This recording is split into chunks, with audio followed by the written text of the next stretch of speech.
Okay, so this is really fucking late, but let's talk a bit about the divisional round and championship Sunday coming up.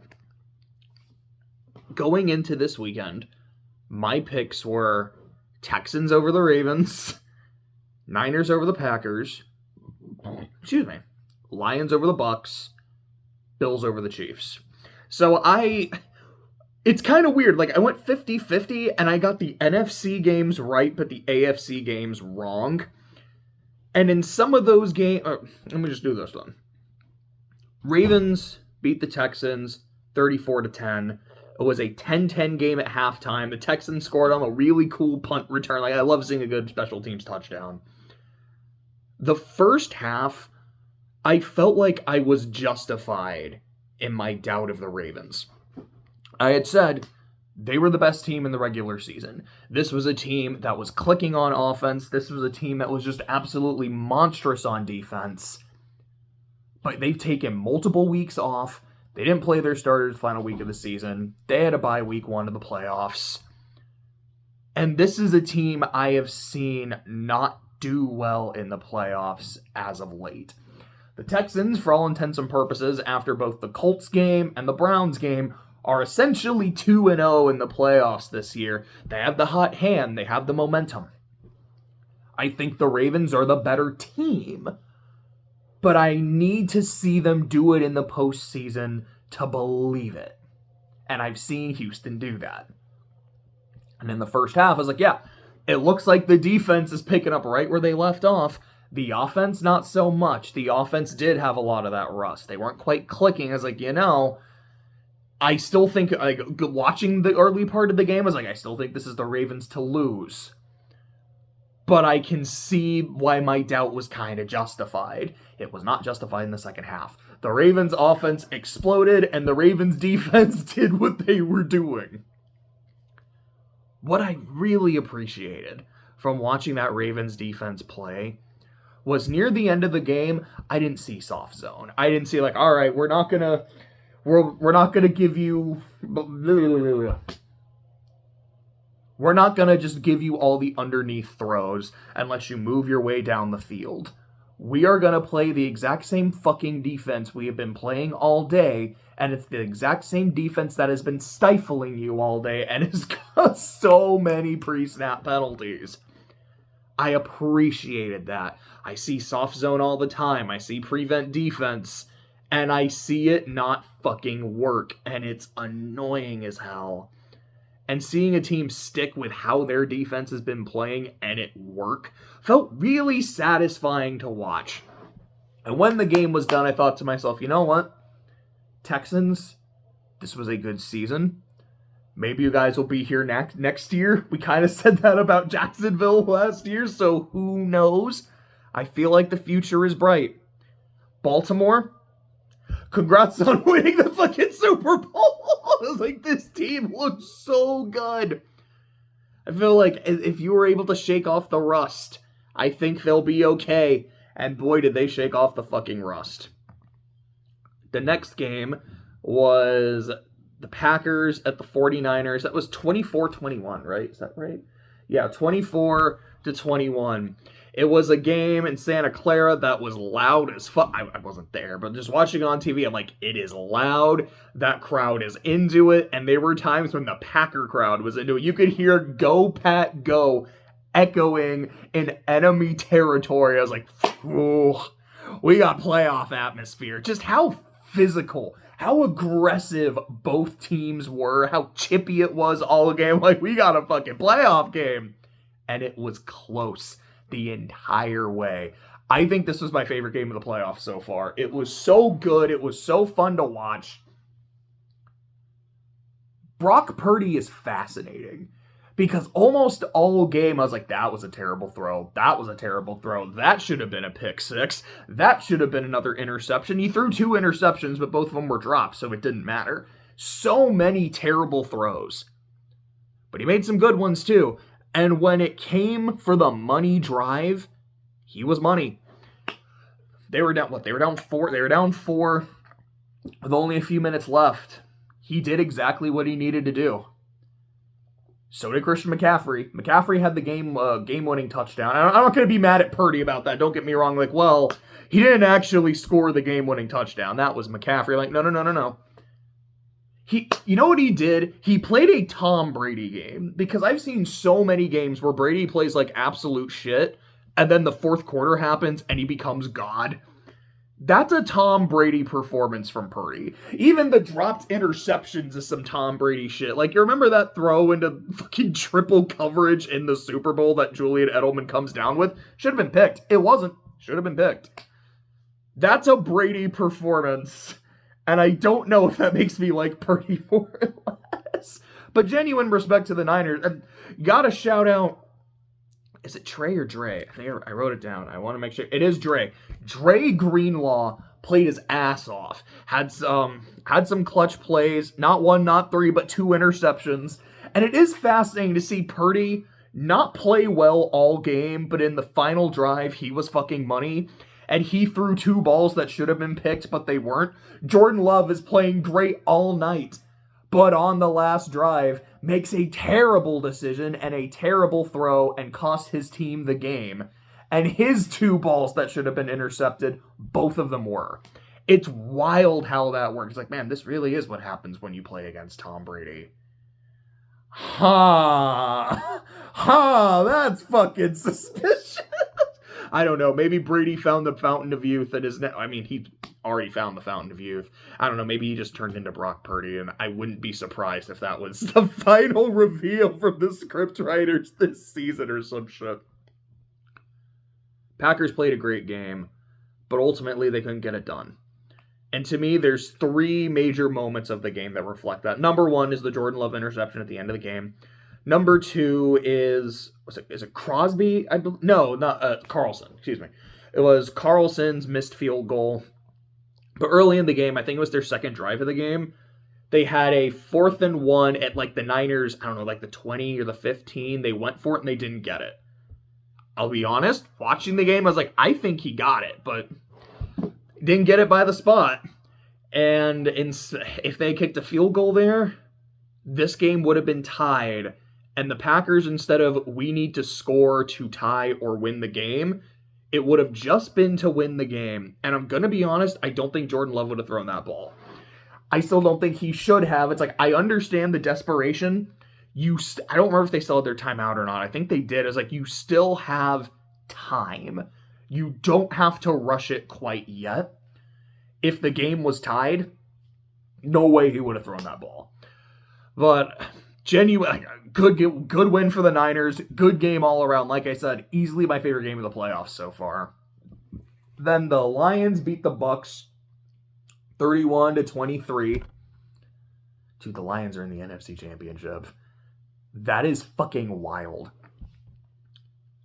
I'm so excited for this. Like, I'm so excited for this Niners fucking Lions NFC Championship. I'm rooting for the Lions. I feel like I've made that very clear. The Saints are my team. But I want to see the Lions do well. Not at the expense of the Saints. If the Saints were in the playoffs, if this was the Saints instead of the Bucks, it'd be like, Lions, great story. I like you guys. I hope we beat you by 50. But that's not what happened. They played a division rival. So, hey, I got to see the Lions win and the Bucks lose. That was wonderful for me. Baker, I saw him play well. Not a good pass there. That got intercepted, obviously. I got to see Mike Evans make some plays. I also saw Mike Evans with some huge drops. I remember seeing a comment about, it was something along the lines of, it's wild how Mike Evans will drop the easiest balls, but the harder the catch is, the more likely he is to complete it. Yeah, his contract expired because they didn't re-up it. They might just franchise him. I wouldn't be surprised if they franchised him. Boy, though, there's going to be some suitors for Mike Evans. You think the Chiefs aren't going to try to get Evans on their team? With how bad their receivers have been all year? Think the Bills might not go for that? I heard maybe the Cowboys would try to sign him. There's going to be, the bidding war for Mike Evans is honestly going to be really fun to watch in the offseason. I've said it before, I don't like Mike Evans. That's my Saints bias, but he's a fucking dog, man. He can play football. Whoever gets him is going to get a fucking baller. What was the last game? Oh, I know what the fucking last game was. It was the Bills and the Chiefs. It was 27-24, and it ended wide right. This was a fun game. This was a very exciting game. It was kind of interesting that it kind of felt like it ended almost the same way that the Packers game did. Not quite. It didn't end with an interception. I mean, it almost ended with a turnover by the quarterback with a Josh Allen fumble. It was both losing teams. Took a lead at the end of the third quarter. Both losing teams did not score in the fourth quarter. Both losing teams had a chance to do so and kick a field goal and missed it. I think with the Packers, it was wide left, and then this one was wide right. It was another thing I said about this game while watching is this was the NBA All-Star game because there was no defense played until the fourth quarter. It was just score, score, score, score. Okay, now let's buckle down, and both defenses started to play well. Personally, I am a fan of the touchback rule. Your end zone is your team's base. If the ball is fumbled and goes out of bounds in the other team's base, to me it sounds reasonable to say that, hey, now it belongs to the other team. I've heard people say well, that doesn't happen anywhere else out of bounds. Sure, because that's not their base. That's not their territory. That's not their home. That's just out of bounds. I think that's fine that it stays with the offense. The end zone is something special. So it makes sense. If it's kind of the same thing as saying hey, if you catch the ball and you break the plane in the end zone, you get a touchdown. That doesn't happen anywhere else on the field. That is because that is a special place. It makes sense to me that there is a special rule for that spot of the field and that spot of the field only. But why the fuck did they run a fake punt with DeMar Hamlin? It's one of those where, if that had worked, that would have been crazy. The stadium would have been nuts. The life and the electricity. I get it. The Chiefs apparently only had 10 men on the field. They're hey, we have the advantage. Let's go get it. But what the fuck was that? Now, did it hurt them? No, because that's when the touchback happened. But that wasn't a good play. Diggs dropped a ball that hit him right in the hands. Josh Allen missed a dude in the end zone. I think he did get hit as he threw the ball. I've heard a lot of people criticize Allen for not throwing it to Diggs and getting the check down because Diggs probably would have at least gotten a first down. You're closer than on the field goal. I get it, but you're not playing for the field goal. You are playing to win. You see a dude wide open in the end zone, you are going to take that. The last thing you want is to tie the game, and then Mahomes with a minute and 49 seconds and a timeout or two. With how your defense has been playing, do you genuinely think you're going to stop the Chiefs from going down the field? You don't want it to tie a game where they could just kick a field goal because Butker's been money all season. You want them to have to score the touchdown. You don't want the tie. You want the fucking lead. I get it. Also, Diggs has already dropped a ball in this game, man. How much do you... you trust him? You definitely do. But maybe not as much as you normally would. And there's a dude wide open in the end zone. You go for that, man. So, that was that. That was the divisional round, more or less. We had 3 really good games and a really good half between the Ravens and the Texans. Championship Sunday. Lions and the 49ers. And I had been saying, I was you know what? I think the Niners are going to the Super Bowl. I think the Niners are going to the Super Bowl. I think this team looks fucking dominant right now. I'm gonna pick the Lions. Partly I'm going with my heart, and I'll be honest about it. Part of it is also, it's not like the Lions have looked invincible this postseason. Don't get me wrong. They only beat the Rams by a fucking point. The Niners against the Packers, and I get it also that was a game played in the elements. That team looks a lot more vulnerable than I thought they did, or than I thought they would. Part of that is also what happened to Debo. I don't know what his health is going to be going into next week. But I feel like this team is more vulnerable than I expected. And this Lions team, they feel ready. Now, maybe they won't. Maybe the Niners will blow them out by 40. But I think I've seen enough to be able to justify picking the Lions. So I feel like I just kind of have to. So I'm rolling with Detroit to make their first ever Super Bowl. And between the Ravens and the Chiefs have been a mess all regular season. They've gotten it together in the postseason. They played a close game against Buffalo. They always play close against Buffalo, except like the AFC Championship one. But think about the last 2 times they played the Bills in the playoffs. Beat them in the AFC Championship, then got boat raced by the Bucs. Beat them in that crazy, fucking amazing divisional game. Choked against the Bengals. They're 0-2 after beating the Bills in the playoffs, and I kind of expect that to continue. The Ravens shook off the rust. And I feel like that team is so fucking good. If they can play up to their potential, and they showed me that they can do it in the playoffs last week, I think they're going to roll. I think the Chiefs are going to put up a fight. I don't expect them to get like their asses kicked. But I don't want to say I don't see the Chiefs winning, because like I can see it happening for sure. But I think it's the Ravens. I think we get a Ravens-Lions Super Bowl.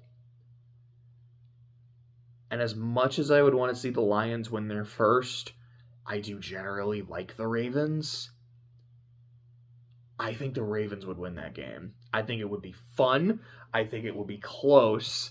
But of the final 4 teams, I've got the Ravens. So that's where we are right now. Yeah, I think that's it. Championship Sunday is only in a couple days. Not a couple days, it's only Wednesday, so that's 1, 2, 3, about 4 days. So, we'll see how wrong I am. I don't know, maybe I'll get the NFC right again and the AFC wrong, and if that's the case, the Super Bowl would be a rematch of Kickoff, which is honestly pretty fucking cool. I would be really excited to see that. And another just kind of weird nugget is, okay, the 49ers. They're about to play the Lions. They just played the Packers. They played the Cowboys, the Eagles, and the Rams all in the regular season. Wait, is there someone? Oh yeah, they played the Bucs in the regular season as well. So weirdly enough, with this game coming up, the 49ers will have played every other team in the NFC playoffs, and with the exception of the Lions, which is TBD, they've beaten all of them. That's just kind of fucking neat. I don't know how often we see shit like that. I was thinking about it with the Ravens. 2 other AFC... Well, they didn't beat the Steelers. They got swept by them. So, yeah, the Ravens haven't beaten every team in the AFC playoff bracket. It's kind of a little hair. It's kind of a thing I thought was kind of neat. But, yeah, that's it. See you.